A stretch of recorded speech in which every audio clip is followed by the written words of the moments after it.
എല്ലാവർക്കും നമസ്കാരം. എൻ്റെ പേര് Varun and welcome back to my channel നേർക്കാഴ്ച.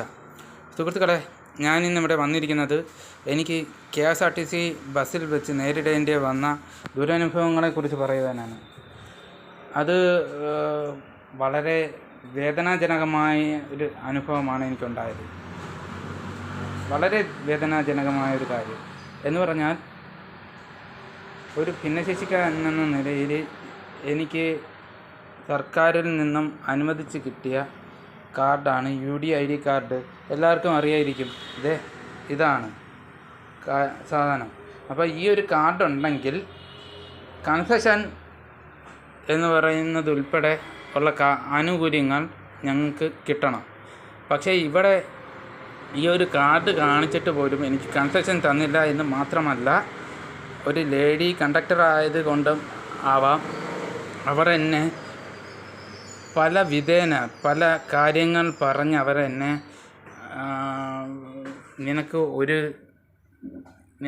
എന്താ അസുഖം, നിനക്ക് ഒരു അസുഖമില്ല, നീ ഫ്രോഡ് കാണിക്കുകയാണ്, ഫ്രോഡെന്ന് വരെ പറഞ്ഞു. സുഹൃത്തുക്കളെ, എൻ്റെ കയ്യിൽ നിന്ന് എൻ്റെ UDID കാർഡും എൻ്റെ മൊബൈലും അടക്കം അവർ പിടിച്ചു വാങ്ങി.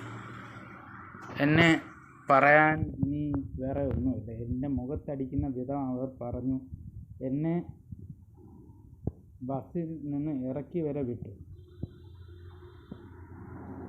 ഞാൻ പറഞ്ഞു അതിനു മുമ്പേ എൻ്റെ വീട്ടിൽ വിളിക്കണം, എനിക്ക് മൊബൈൽ വേണമെന്ന് പറഞ്ഞപ്പോൾ എൻ്റെ തള്ള ചാവാൻ കിടക്കുകയാണോ എന്ന് വരെ പറഞ്ഞു.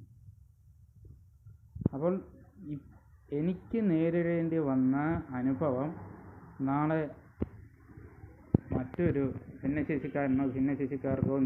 ഭിന്നശേഷിക്കാരിക്കോ നേരിടേണ്ടി വന്നാൽ അവർ പകച്ചു പോകില്ലേ? എനിക്ക് അറ്റ്ലീസ്റ്റ് ഒരു വീഡിയോ ചെയ്ത് ഇടാനുള്ള ഒരു ഗട്ട്സെങ്കിലും ഉണ്ട്. അതുപോലും ഇല്ലാത്ത പാവപ്പെട്ട എത്രയോ പേരെ എനിക്കറിയാം. അപ്പോൾ അവർക്കും കൂടി വേണ്ടിയിട്ടാണ് ഞാൻ ഈ വീഡിയോ ചെയ്യുന്നത്. ഞങ്ങൾക്ക് അനുവദിച്ച് തന്നിട്ടുള്ള നീതി, ആനുകൂല്യങ്ങൾ, മറ്റു കാര്യങ്ങളെല്ലാം ഞങ്ങൾക്ക് കിട്ടുക തന്നെ വേണം. ഞങ്ങൾക്ക് നീതി കിട്ടണം. അല്ലാത്തൊരു അവസ്ഥ വന്നു കഴിഞ്ഞാൽ ഞങ്ങൾക്ക് ജുഡീഷ്യറി അടക്കമുള്ള വിശ്വാസം നഷ്ടപ്പെടും. ഞങ്ങളെ ആർക്ക് വേണമെങ്കിലും എന്ത് വേണമെങ്കിലും ചെയ്യാം, ഞങ്ങളെ ആർക്ക് വേണമെങ്കിലും തൊടാം, പോവാം, എടുത്തിട്ട് തട്ടാമെന്ന നിലയ്ക്ക് കാര്യങ്ങൾ മാറിക്കഴിഞ്ഞു. എൻ്റെ കൈയുടെ വിറയിൽ ഇപ്പോഴും മാറിയിട്ടില്ല.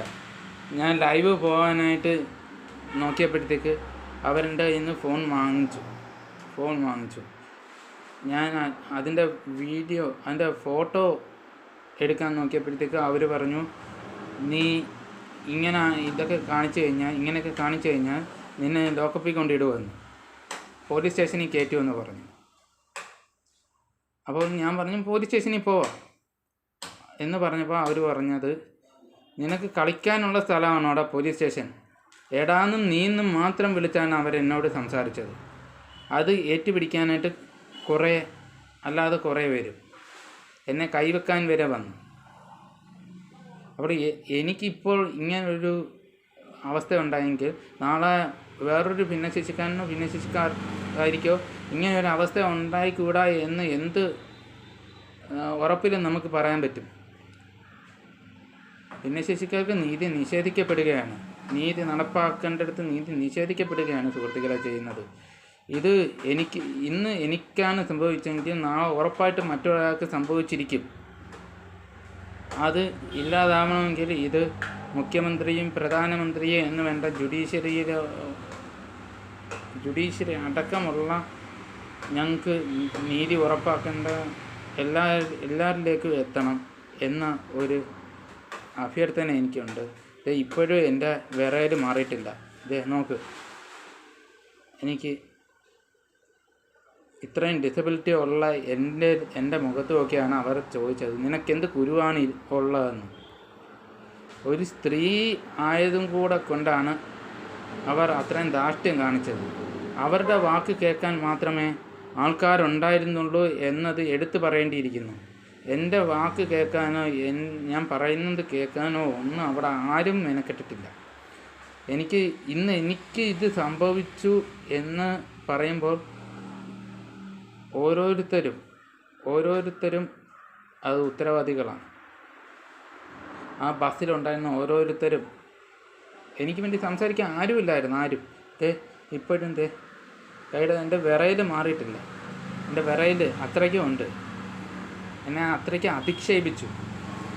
അധിക്ഷേപം.